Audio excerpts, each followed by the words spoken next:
ఈరోజు బీసీలకు విద్యా ఉద్యోగ రాజకీయ రంగాల్లో 42% రిజర్వేషన్లు అమలు చేయాలనే ప్రధాన డిమాండ్ తోటి ఉద్యమాలకు నిలయమైనటువంటి ఉస్మానియా యూనివర్సిటీలో పార్టీలను జెండాలను పక్కన పెట్టి మా జాతి కోసం మేము సైతం మరొక పోరాటాన్ని ప్రారంభిస్తామని చెప్పి ఈరోజు ఆర్ట్స్ కళాశాల వద్ద ధర్మ పోరాట దీక్షలో కూర్చున్నటువంటి నా ఉద్యమ విద్యార్థి సోదరులందరికీ పేరు పేరున హృదయపూర్వక నమస్కారాలు. ఈ కార్యక్రమానికి హాజరైనటువంటి అన్న నల్లగొండ జిల్లాలో ఒకే ఒకడు బీసీ బిడ్డ, ప్రభుత్వ విప్ అయినటువంటి బీర్ల ఐలన్న గారికి, ఉడ్డర సంఘం అధ్యక్షులు పిట్ల శ్రీధరన్న గారికి, మిగతా సోదరులందరికీ, అదేవిధంగా మీడియా సోదరులందరికీ పేరు పేరున హృదయపూర్వక నమస్కారాలు. మొదటగా ఐలన్నగా వచ్చింది కాబట్టి ఐలన్న ద్వారా ప్రభుత్వానికి మేము డిమాండ్ చేసేది ఏంటంటే, బీసీ బిడ్డలు ఇట్లా ఎండలు కూర్చోవాల్సి వచ్చింది. మేము మీకు ఓట్లు వేసిన పాపానికి తెలంగాణ ఉద్యమంలో ఇక్కడనే టెంట్లు వేసిర్రు, ఫ్యాన్లు పెట్టిర్రు, బ్రహ్మాండంగా ఎప్పుడు పడితే అప్పుడు వితౌట్ పర్మిషన్లు లేకుండా ఈ ఆర్ట్స్ కాలేజ్ వద్ద బ్రహ్మాండంగా పోరాటాలు చేశారు. కానీ బీసీ బిల్లు అమలు కావాలని ఇలా బీసీ బిడ్డలు ఇక్కడ ఉద్యమం చేస్తే టెంట్ ఏనించేటువంటి పరిస్థితి. ఇంత ఘోరమైనటువంటి పరిస్థితి ఉంది. మీరు దయచేసి ఉస్మానియా యూనివర్సిటీ మీద రాష్ట్ర ప్రభుత్వం మీరు తక్షణమే ఇక్కడి నుంచి పోతారా, ఇప్పుడే ఫోన్లో మాట్లాడతారా, పిసిసి అధ్యక్షులతోటి ముఖ్యమంత్రి రేవంత్ రెడ్డి తోటి మాట్లాడి బీసీలకు కూడా పోరాడే స్వేచ్ఛను మీరు కల్పించాలని చెప్పి మేము డిమాండ్ చేస్తున్నాం. ఎందుకంటే ఈ ఉద్యమం ఢిల్లీ దాకా సెగదాకాలని మేము పోరాటం చేస్తున్నాం. ఈ ఢిల్లీ దాకా సెగదాక్తుందో లేదో కానీ మళ్ళీ ఇది సచివాలయం దాకా సెగదాకే పరిస్థితి ఉంది.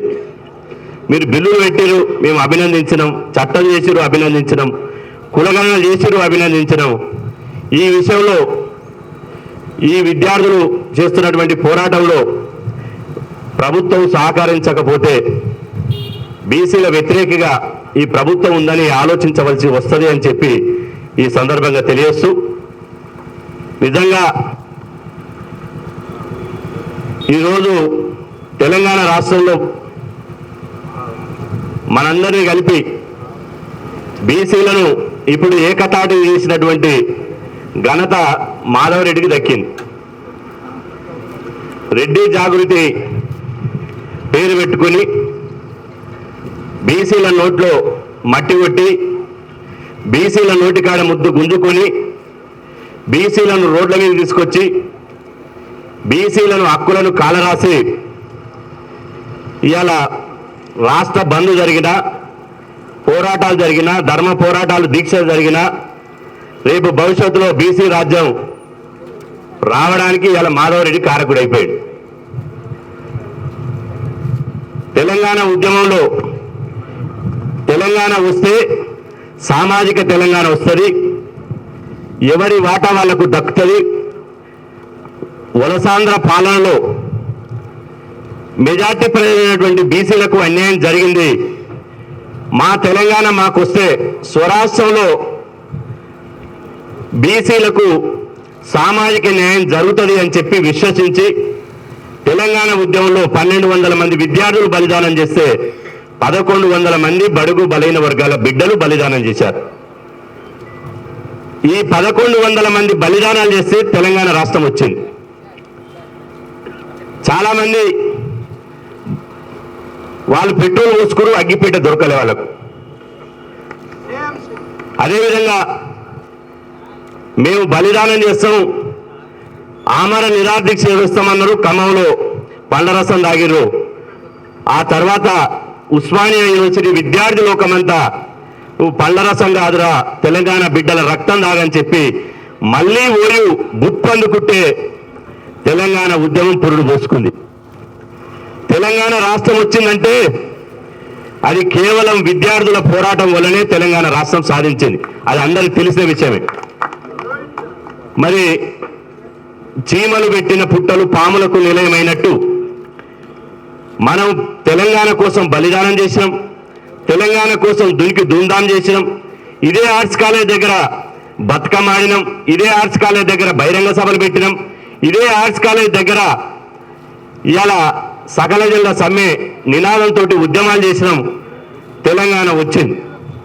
తెలంగాణ వచ్చిన తర్వాత ఒక ఆయన బీసీ ముఖ్యమంత్రి అన్నాడు, ఒక ఆయన దళిత ముఖ్యమంత్రి అన్నాడు, ఇంకొక ఆయన భవిష్యత్తులో బహుజన ముఖ్యమంత్రి అంటాడు. తెలంగాణ రాష్ట్రం వచ్చింది. బీసీ ముఖ్యమంత్రికి మంగళం పాడిరు, దళిత ముఖ్యమంత్రికి మంగళం పాడిరు. ఇవాళ రెండు కులాలే పరిపాలన చేస్తున్నాయి. ఈ రెండు కులాలు మరి బీసీలకు న్యాయం చేస్తాయని చెప్పి మనం ఆలోచన చేస్తే ఇవాళ 42% రిజర్వేషన్లు. సోదరులారా, మనం మర్చిపోవద్దు. చాలా మందికి తెలియక టీవీ డిబేట్లలో జీవో తీసిరు. ఈ జీవో ఉన్న ఫలంగా రాత్రికి రాత్రి వచ్చిన జీవో కాదు ఇది. ఈ జీవో 4 దశాబ్దాలుగా చేసినటువంటి పోరాట ఫలితంగా ఈ జీవో వచ్చింది. ఈ జీవో పోరాట ఫలితంగా వస్తే ఇవాళ జీవోను సవాల్ చేస్తూ రెడ్డి జాగృతికి చెందినటువంటి వాళ్ళు మిత్రుడు విజయ్ కుమార్ గారిని వేదిక మీద రావాలి. ఈ జీవోను మనం చూసినాం. జీవో రాకముందుకే తెలంగాణలో ఒక సామెత ఉంది, పిల్ల ఉట్టక ముందుకే కుళ్ళ తయారు చేసినట్టు. జీవో రాకముందుకే హైకోర్టులో కేసులు వేశారు. జీవో వచ్చినాక రాపు అని చెప్పింది. మళ్ళీ దసరా సెలవులలో జీవో ఇస్తే మళ్ళీ హౌస్ మోషన్ పిటిషన్ వేసి జీవో మీద హైకోర్టును తలుపులు తట్టి అగ్రకులాల ఇన్ఫ్లుయెన్స్ తోటి, రెడ్డిల ఇన్ఫ్లుయెన్స్ తోటి ఇవాళ ఆ జీవోను విచారించే విధంగా హౌస్ మోషన్ పిటిషన్లో ఇవాళ బెంచ్ మీదకి వచ్చింది. ఆ తర్వాత మళ్ళీ సుప్రీంకోర్టు పోయారు. గోపాల్ రెడ్డి అనేట ఆయన సుప్రీంకోర్టు పోయింది. వాస్తవంగా ఈ మాధవ్ రెడ్డి, గోపాల్ రెడ్డి తోలు బొమ్మలు మాత్రమే, మనం గుర్తించుకోవాలి. మాధవ్ రెడ్డి, గోపాల్ రెడ్డి వెనుక కొంతమంది అదృష్ట శక్తులు ఉన్నారు. తొందరలోనే వాళ్ళ భాగవతం మనం బయట పెట్టవలసి ఉంది. వాళ్లకు డబ్బులు ఇచ్చింది ఎవరు, కోట్లు పంపించింది ఎవరు, వాళ్ళకి సహకారం ఎక్కించింది ఎవరు, వాళ్ళ విమానాలు ఎక్కించింది ఎవరు, ఢిల్లీ దాకా పంపించింది ఎవరు, వాళ్ళు ఎవరెవరు బిజినెస్ పార్ట్నర్లు ఉన్నారు, వాళ్ళు ఎక్కడ సిద్దిపేటలు ఉన్నారు, ఎక్కడ మహబూబ్ నగర్ ఉన్నారు, ఎక్కడ వాళ్ళతో సంబంధాలు ఉన్నాయో ఆధారాలతో సహా మన దగ్గర ఉన్నది. మన నోటికాడి ముద్దను అడ్డుకున్నటువంటి దుర్మార్గుల యొక్క ఆధారాలన్నీ మన దగ్గర ఉన్నాయి. మనకు కూడా తెలుసు ఇవాళ జీవో కొట్టివేస్తారని. కానీ ఉద్యమాల చరిత్రలో ఎప్పుడైనా ఉద్యమం ఒక రగలాలంటే, ఒక సామాజిక శక్తులు, వ్యక్తులు చైతన్యం కావాలంటే ఎవడు శత్రువో ఎవడు మిత్రువో తేలాల్సినటువంటి అవసరం ఉన్నది. ఈ జీవో ద్వారా తెలంగాణలో బీసీలకు రాజకీయంగా ప్రధాన శత్రువు రెడ్డి సామాజిక వర్గం అనేది ఈ జీవో ద్వారా తేలిపోయింది. గతంలో 34% ఉన్న రిజర్వేషన్లను 18% తగ్గించినప్పుడు అడ్డుకున్నది 2 రెడ్లు, ఓ మహబూబ్ నగర్ రెడ్డి, ఓ మెదక్ రెడ్డి. ఇప్పుడు జీవో నెంబర్ 9 వేసినప్పుడు అడ్డుకున్నది రెడ్లు. ఐలన్నకు తెలుసో లేదో, ఒక 3 రోజుల కిందనో 4 రోజుల కిందనో ఈబీసీ సంఘం అని పేరు చెప్పి ఒక రెడ్డి ఆయన, రవీందర్ రెడ్డి అంటే ఆయన బాపనోళ్లను, కమ్మోళ్లను, వెలుమోళ్లను, వైశ్యులను, మార్వాడీలను అందరూ తీసుకుపోయి డీజీపీని శివధర్ రెడ్డి గారిని కలిసింది. ఇవాళ టెంట్ రాకపోవడానికి అదే కారణం. డీజీపీ శివధర్ రెడ్డిని కలిసి కొంతమంది బీసీ నాయకులు ఈ ఉద్యమం పేరుతో బీసీ రిజర్వేషన్ పేరుతో అగ్ర కులాలను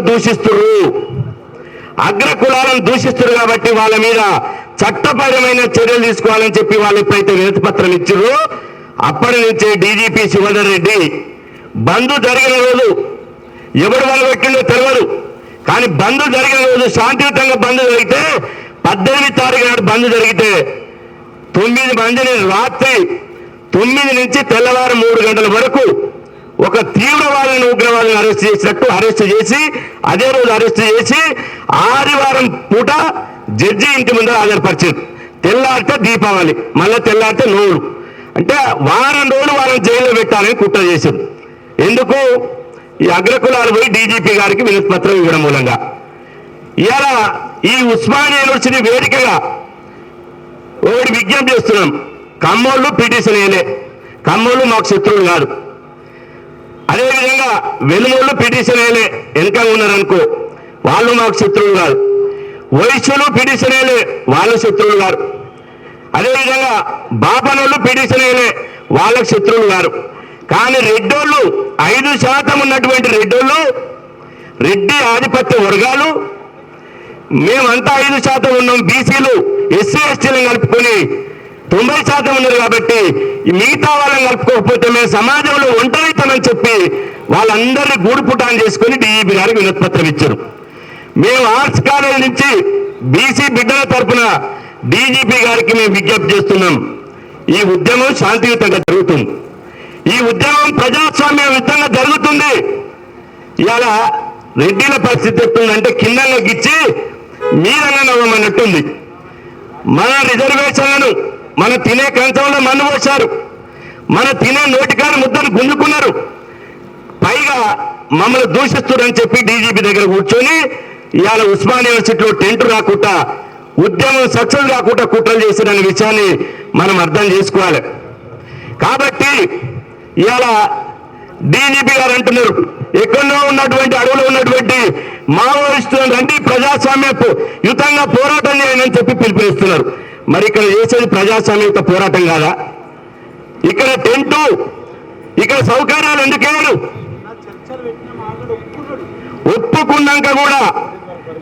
ఒప్పుకున్నాక కూడా పర్మిషన్ కు సతాయించడు, టెంట్లకు సతాయించడు. నేను అంటున్న మంత్రి గారి కంటే ఎక్కువ నా మంత్రి గారు ఫోన్ చేసిండు. ఆయన ఉద్దేశపూర్వకంగా డీజీపీ గారు మీరు పద్ధతి చేస్తున్నారు, నేను నా సోదరులు విజ్ఞప్తి చేస్తున్నాను, మీరు అందరూ పర్మిషన్ ఇస్తే మీ అందరితో కలిపి ఇదే ఆర్ట్స్ కాలేజ్ వద్ద 1,00,000 మందితోటి బీసీ విద్యార్థి గర్జన పెట్టి మన దమ్మేందో చూద్దాం. అడ్డుకో డీజీపీ గారు, అడ్డుకో. 1,00,000 మందితోటి నువ్వు లెక్క పెట్టుకో, సీసీ కెమెరాలు పెట్టుకో. తెలంగాణ ఉద్యమంలో విద్యార్థి జేఏసీ గర్జన ఎట్టయితే పెట్టిరో ఇక్కడ 1,00,000 మందితోటి తగ్గకుండా విద్యార్థి గర్జన పెట్టి మీ రెడ్ల ఆధిపత్య దొరల పీఠాలు మీకేదాకా మా ఉద్యమం ఉంటుందనే విషయాన్ని గుర్తుపెట్టుకోండి. ఇక మేము 42% ఉద్యమాన్ని ప్రజాస్వామ్యంగా శాంతియుతంగా చేయలేకపోతే మా నెక్స్ట్ ఉద్యమం వాటా వద్దు కోటా వద్దు, జరాపరాదు, వాటా వద్దు కోటా వద్దు, ముఖ్యమంత్రి పీఠం కావాలని చెప్పి కొట్లాడతామనే విషయాన్ని గుర్తుపెట్టుకోండి. మాకు వాటా వద్దు కోటా వద్దు, ముఖ్యమంత్రి పీఠమే మాకుంటే ఇవాళ మాకు రిజర్వేషన్లు మేమే ఇచ్చుకుంటామనే దాంట్లో పోవాల్సిన అవసరం ఉంది. సమయం లేదు కాబట్టి ఒక 2 నిమిషాల్లో నేను ముగిస్తే మిత్రులారా, ఒక్కసారి గుర్తుపెట్టుకోండి. ఇవాళ మన సోదర ఎస్సీ ఎస్టీలకు జనాభా ప్రకారం రిజర్వేషన్లు ఉన్నాయి, అగ్రవర్ణాలకు జనాభా ప్రకారం రిజర్వేషన్లు ఉన్నాయి. జనాభా ఉండి కూడా రిజర్వేషన్ లేనటువంటి వాళ్ళు మన బీసీ మిత్రులు. మనం ఏం పాపం చేసినాం? మనకెక్కడిది శాపం? కాబట్టి ఇవాళ తెలంగాణలో జేఏసీలు ఏర్పాటు చేసుకుని ఎక్కడికక్కడ మన తెలంగాణ బంద్లో ఒక తండాలో బంద్ జరిగింది, ఒక ఆదివాసీ గూడెంలో బంద్ జరిగింది, ఒక బీసీ పల్లెలో బంద్ జరిగింది. ఇవాళ తెలంగాణ ఒక మిత్రుడు చెప్తాడు తెలంగాణ ఉద్యమంలో కూడా అంత బంద్ జరగలే. బీసీలంతా ఎక్కడికక్కడ కసితోటి కిరాణా షాపుల నుంచి మొదలుకుంటే మంగళ షాపుల వరకు చివరికి పల్లీలు అమ్ముకునేటువంటి షాపుల వరకు బంద్ చేసి తమ నిరసన వ్యక్తం చేశారు. అట్లాంటి కసి తెలంగాణ పల్లెలు ఉందని చెప్తున్నారు. కాబట్టి ఎట్టి పరిస్థితుల్లో ఈ బీసీ రిజర్వేషన్ల ఉద్యమం గల్లీ నుంచి ఢిల్లీ దాకా సెగబుట్టేచ్చేటట్టు మన ఉద్యమాన్ని నిర్మించాలని చెప్పి సందర్భం గుర్తు చేస్తున్నా. ఇప్పటి వరకు మనకు గాని ఉద్యమాలలో పాల్గొన్నాం, మనకు గాని ఉద్యమాలకు త్యాగాలు చేసినాం, మనకు గాని ఇట్లాంట్లో కేసులు పెట్టుకొని ఇక్కడ ఉన్న వాళ్ళు నాకు తెలిసి మన రామారావు గారు అందరూ ఇక్కడ ఉన్న వాళ్ళందరూ నాకు తెలిసి ఒక్కొక్కరి మీద 30-40 కేసులు ఉన్నాయి. 100-150 ఎంత ఘోరం ఇది. ఇన్ని కేసులు పెట్టుకుంటే చట్టసభలు పోవాల్సిన వాళ్ళు ఎండలు కూస్తున్నారు. చట్టసభలు పోవాల్సిన వాళ్ళు ఎండలు కూస్తున్నారు. కాబట్టి ఖచ్చితంగా ఇప్పుడు మన కోసం జరిగే ఉద్యమం, మన మధ్యన ఎన్ని భిన్నాభిప్రాయాలున్నా చిన్న చిన్న భేదాభిప్రాయాలున్నా పక్కన పెడతాం. కానీ జాతి కోసం మనమందరం ఒక్కటి కావాల్సినటువంటి అవసరం ఉన్నది. వాళ్ళ సంగతి ఏందో తేల్చాల్సినటువంటి అవసరం ఉన్నది. తేల్చకపోతే మనకు బతుకు లేదు, మనకు భవిష్యత్తు లేదు. ఇదే ఆర్ట్స్ కాలేజ్ మీకు తెలుసు, నాకంటే ఎక్కువ మీకు తెలుసు. మొన్న ఒకరు చెప్తున్నారు పీజీ సీటు అయినా వినాలి, పీజీ సీటు ఒక బీసీబీ కురుమ అమ్మాయికి 286 వస్తే బీసీబీ అమ్మాయికి కురుమ అమ్మాయికి ఓయూలో సీట్ రాలే. ఒక రెడ్డి అమ్మాయికి 2840 సీట్ వస్తే ఇందులో సీట్ వచ్చింది. గుర్తుపెట్టుకోండి, రేపు 42% రిజర్వేషన్ రాకపోతే ఈ ఆర్ట్స్ కాలేజీలో ఉస్మాన్ యూనివర్సిటీలో మనకు అడ్మిషన్లు దొరకాయి, ఉద్యోగాలు రావు. ఎవరు కూడా మన బిడ్డలు సర్పంచులు, ఎంపీడీసీలు, ఎంపీపీలు కారు.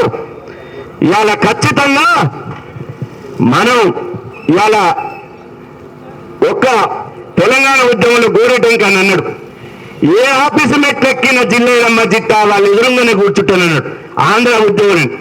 ఇప్పుడు ఆంధ్ర ఉద్యోగులు పోయి రేపు ఎంఆర్ఓ ఆఫీసు, పోలీస్ స్టేషన్లు, కలెక్టర్ ఆఫీసులు, సెక్రటరీలు మొత్తం అగ్రకుల ఉద్యోగులు ఉంటారు. ఈడబ్ల్యూఎస్ రిజర్వేషన్ల వల్ల మన బీసీ ఉద్యోగులు ఎక్కడ ఉండరు. చట్టసభల్లో వాళ్ళే ఉంటారు, వార్డు మెంబర్ నుంచి ముఖ్యమంత్రి వరకు వాళ్ళే ఉంటారు. కాబట్టి రాష్ట్రంలో బీసీ సమాజం ఏకం కావాలి. ఉస్మానియా యూనివర్సిటీ దయచేసి విజ్ఞప్తి చేస్తున్నా, ఈ ఉద్యమాన్ని కంటిన్యూ చేయండి. రేపు కాకతీయ యూనివర్సిటీలో పెట్టండి, మహాత్మా గాంధీ యూనివర్సిటీలో పెట్టండి. రాష్ట్రంలో ఉన్నటువంటి అన్ని యూనివర్సిటీలు అగ్గి రాజేయాలి. ఆ రోజు తెలంగాణ ఉద్యమం కోసం టీజేఏసీ ఆధ్వర్యంలో బస్సు యాత్ర పెట్టిరు. మీరు బస్సు యాత్ర పెట్టండి. బీసీ సంక్షేమ సంఘం నుంచి ఆ ఏర్పాట్లు మొత్తం చూసుకునే బాధ్యత నేను తీసుకుంటానని చెప్పి ఈ సందర్భంగా తెలియజేస్తున్నా. ఆ తర్వాత యూనివర్సిటీలు ఉద్యమ కేంద్రాలు నిన్న చెప్పిన ఈ అగ్గి రాజేయవలసిన అవసరం ఉంది. ఎట్టి పరిస్థితుల్లో దీన్ని అగ్గి రాజేసి పల్లె నుంచి పట్నం వరకు. ఇవాళ పేరుకు ప్రధానమంత్రి నరేంద్ర మోడీ గారు బీసీ ఉన్నారు, బీసీ ప్రధానమంత్రి, కానీ బీసీలకు ఏం చేయడు. ఇవాళ ఇక్కడి నుంచి అక్కడ వరకు ఎక్కడ చూసినా ఇవాళ అన్ని పార్టీలు మద్దతు ఇస్తున్నాయి, కానీ ఎవడు ఏం చేయలేరు. కాబట్టి ఉద్యమం ద్వారానే వాళ్ళ తల వంచాలి, మెడలుంచాలి. దానికోసం బీసీ సంక్షేమ సంఘం విద్యార్థి లోకానికి సంపూర్ణ మద్దతు ఇస్తుందని చెప్పి ఈ సందర్భంగా తెలియజేస్తూ ఈ అవకాశం ఇచ్చిన మీ అందరికీ ప్రత్యేకంగా ధన్యవాదాలు కూడా సెలవు తీసుకున్నాను.